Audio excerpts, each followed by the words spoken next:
Akanksha. Welcome back to the Nexus Medical Media, and we were talking about ventricular septal defect. And I really hope you guys missed me because I really did.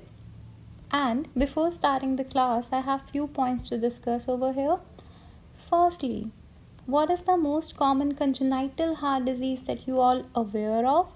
Secondly, what is the acyanotic congenital heart disease that you know? And lastly, what is the congenital heart disease that has been affected by infective endocarditis? So, is there anyone who's smart enough to tell me the answer of all these three? And who's not? For them, I'm gonna tell. So, it is your ventricular septal defect. It's a very important point. You can even mark it as a star. So, it's an important thing that we should all know of. Okay, let's go back to our topic today. I have already promised you in previous classes that we will talk about the pathophysiology as well and the clinical findings. So this is here what we're gonna do today. Firstly, we all are aware of that the shunt is from left to right. Is there any other disease that you know of where it is gonna happen in the same way?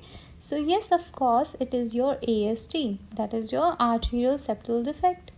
Okay, is there any difference that we can be understanding that how I can know that if it's an arterial septal defect or it is a ventricular septal defect? There are many differences that you all know of, but the most important one that I want to tell you here is it is your left arterial hypertrophy.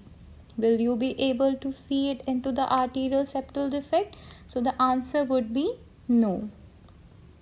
But yes, into your ventricular septal defect, we will see left arterial hypertrophy. It will be present here. Okay, so this is the first thing.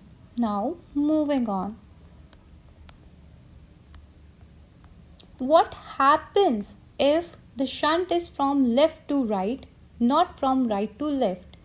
Okay, before that, is there any shunt where the normal shunt we know it is from right to left? Is there any anomaly even though that can happen? So it is your territory of Fallot. Okay, so this is the only thing where the shunt will be right, but still we have an anomaly. Important point, I know. Okay, let's talk about the pathophysiology here. Right, if the shunt is from left to right, what are the defects? How the hemodynamics are gonna change here? So firstly, you will have an increased left ventricular blood flow, right? You can see that why it's happening so, because the blood is coming here, then it is going here.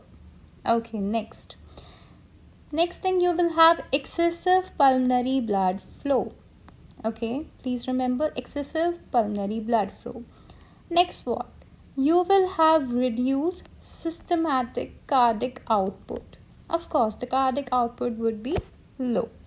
Last, again, there will be the high pulmonary artery pressure. Okay, so these are the few things that we might be able to observe.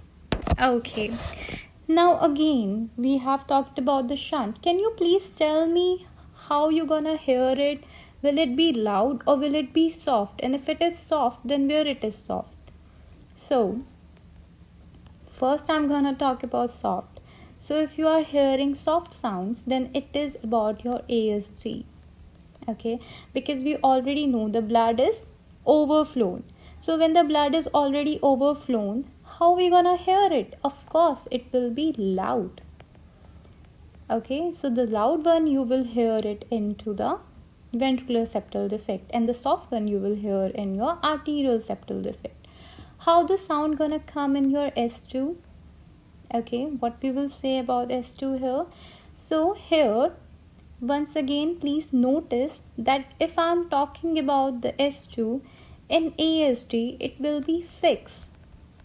Okay, but if I'm talking about the S2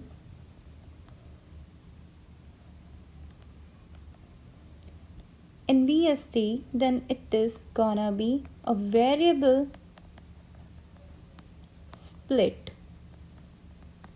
Okay, wide variable split to be more sure. So it is gonna be wide variable split. Okay, Fine. What I'm saying, is it making sense? Am I saying correct? So please let's just check here for once and understand what we have discussed further. Okay, correct. Yeah. Increase pulmonary ventricular resistance. Correct. Significance to the left to right shunt. Increase pulmonary blood flow. Yeah, we have already discussed these points and we are well aware of. Okay, a volume load on the left ventricle. Yes, we have discussed that further. Okay, this we have already covered so far. Let's go back, and now what remains for us is to discuss about the clinical findings, which we will do in next class, because I hope it is enough for you today. Thank you for being here with me. I hope you understood